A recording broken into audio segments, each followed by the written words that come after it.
ओम नमो भगवते वासुदेवाय।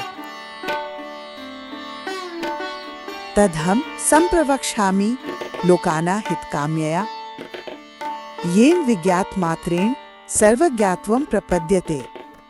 तब मैं लोगों के हित की कामना से वो कहूंगा जिसे केवल जान लेने से ही सर्वज्ञता प्राप्त होती है। प्रस्तुत श्लोक चाणक्य नीति के पहले अध्याय का तीसरा सूत्र है, जो नीति, ज्ञान और व्यवहारिक निर्णय की दृष्टि से अत्यंत महत्वपूर्ण स्थान रखता है।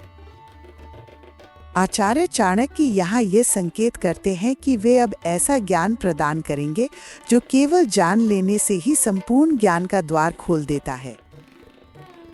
ये किसी साधारण उपदेश का नहीं, बल्कि उस मूल तत्व का उद्घाटन है जिससे शेष सभी ज्ञान प्राप्त हो सकते हैं। लोगों के हित की कामना से इस वाक्यांश में चाणक्य का उद्देश्य स्पष्ट है। वे व्यक्तिगत स्वार्थ नहीं, बल्कि समस्त समाज के कल्याण की भावना से प्रेरित हैं।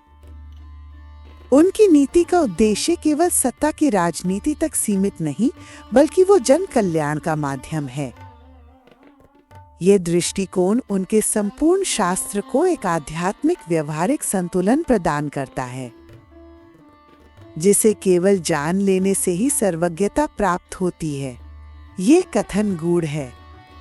यहाँ संकेत उस मौलिक ज्ञान की ओर है जो किसी व्यक्ति को सभी प्रकार के व्यवहारिक, नैतिक, सामाजिक और राजनीतिक निर्णयों की जड़ समझा देता है। ये ज्ञान का मूल सूत्र है, वो बीज जिससे शेष सभी शाखाएं और फल विकसित होते हैं। ये श्लोक न केवल ज्ञान की महत्ता पर बल देता है, बल्कि उस ज्ञान की विशिष्टता को भी रेखांकित करता है जो जीवन में सर्वांगीण दृष्टि प्रदान करता है।